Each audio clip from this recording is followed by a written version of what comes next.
maybe you can just introduce yourself at the beginning and say a few words. Sure. Who you are, what you do.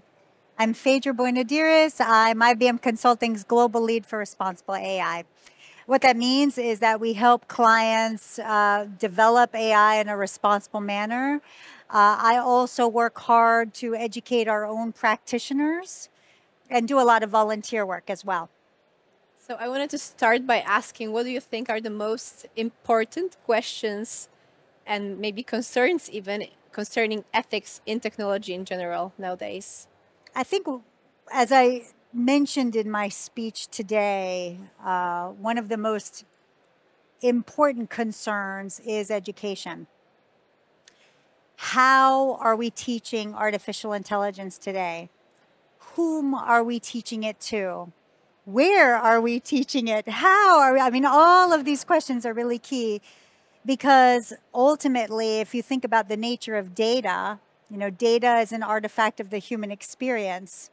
So we desperately need people trained to ask very, very tough questions about data.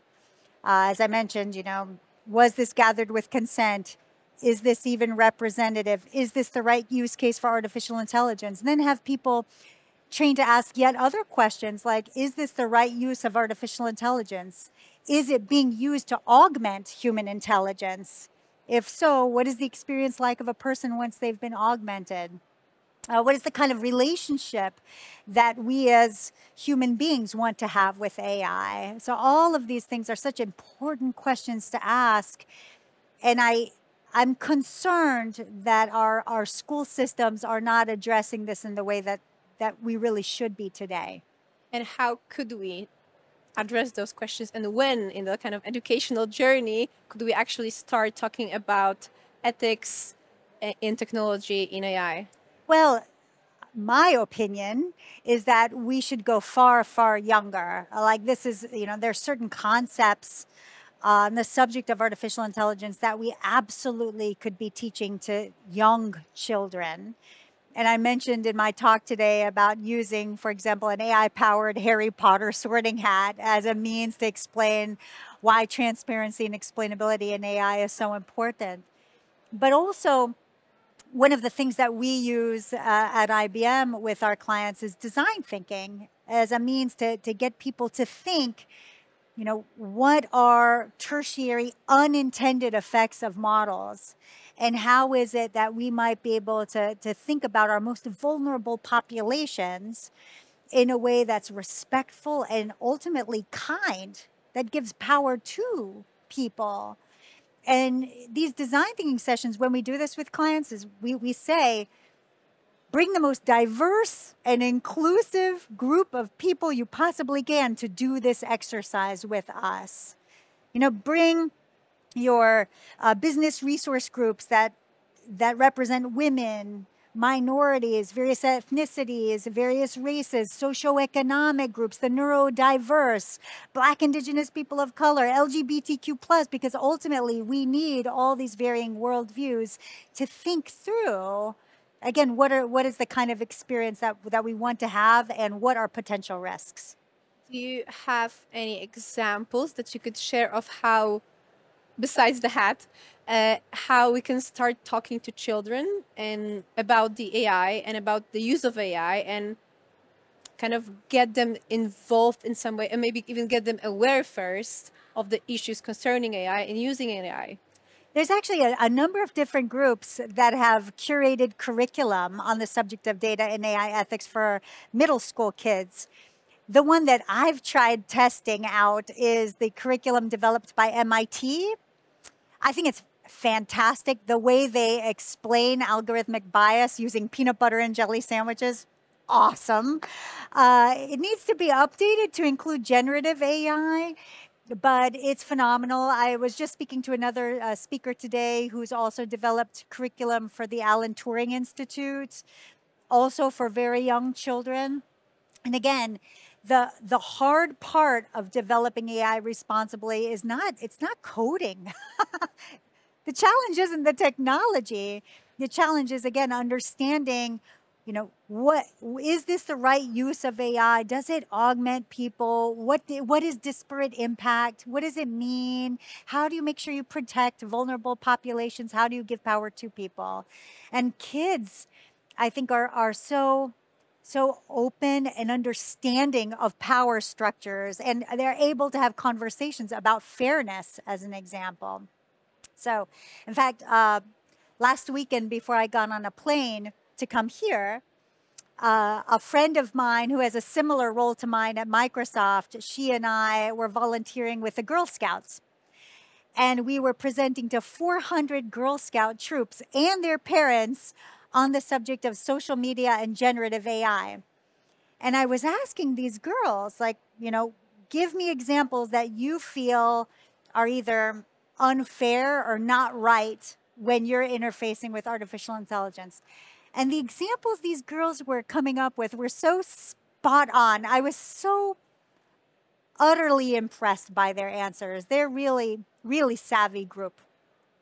Talked about the importance of representation and diversity when we're dealing with technology, especially in AI. So what do you think we could do better in order to have more of the representation and more of the diversity there? And actually, do you have like your theory, or maybe you know, why we do still have that issue of the representation in tech?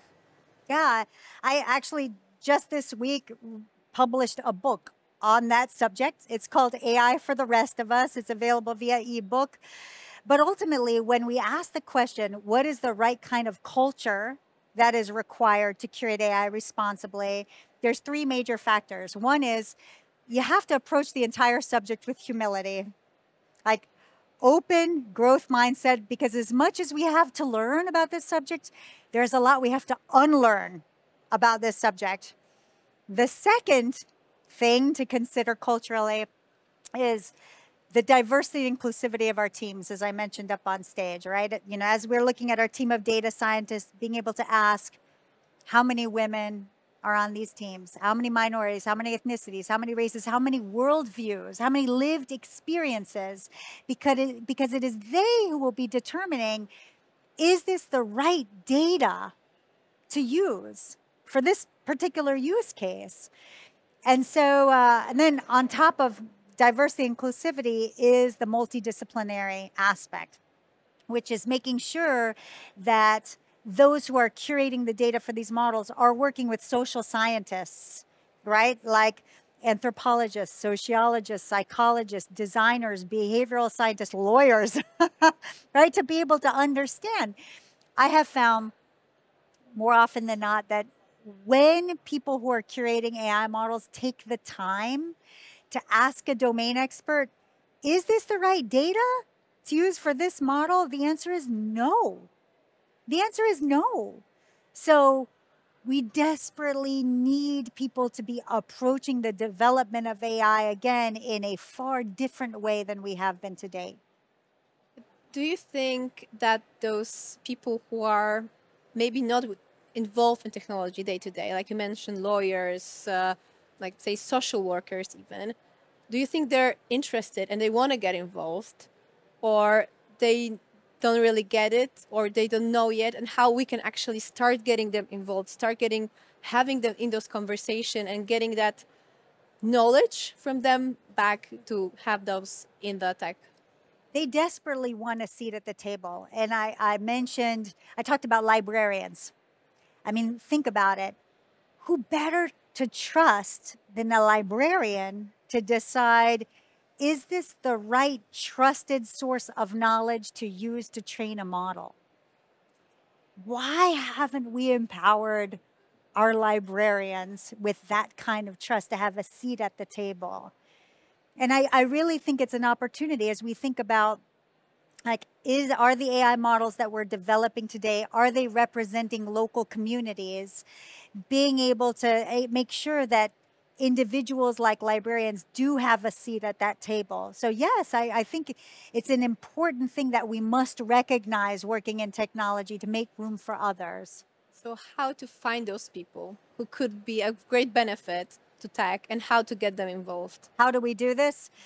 So I mentioned in my talk this idea of knowledge graphs and ontologies. Sorry to get gorpy here, but basically ontologies are formal representations of knowledge graphs where you can basically explain, how do you know what you know?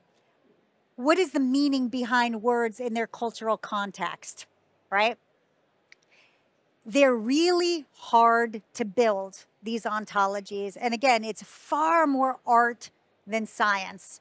If you think about it, like, give me this word in its cultural context and all the other words that it is related to. It's actually, you need linguists. You need anthropologists, sociologists. You need all of these different social scientists to help explain the meaning behind words. But once you've got it built, then you can start to be able to express things using AI with that data lineage and provenance, right? When using things like ontologies, if we can have tools to make the building of these knowledge graphs easier for community leaders like librarians, I think we can see a changing, an evolving of power structures. Companies who are already in tech and dealing with those technologies, how can they start working on being more ethical? Well, I mentioned it's a socio-technical challenge and you need a holistic approach.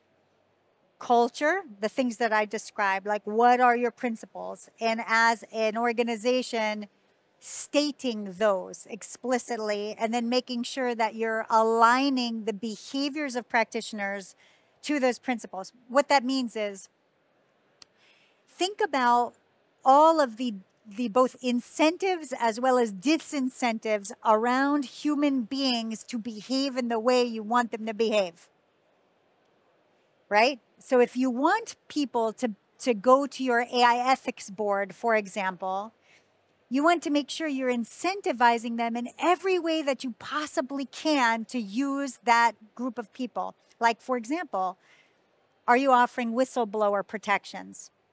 Because if I'm in a company and I'm worried about a particular AI model being used, I want to make sure that I'm not going to be punished by going to an ethics board with my concern, right? So you have to be thinking culturally and organizationally about the incentives and disincentives that are in place around your principles. You need big emphasis on education. You can't just say, May is AI Ethics Month. It's not enough. We need a concerted effort to consistently and regularly educate and communicate how practitioners operationalize these principles. Then you need processes in place in order to govern these models, like how often are they going to be audited, when, what are the different regulations coming into play, are you compliant with those regulations, how do you assess the risk of those models, what are you auditing for, and then how are you rendering these models transparent and explainable, how do you make it interpretable to people, and then of course what tools and AI engineering frameworks do you have in place in order to help practitioners. There is nothing easy about what I just said.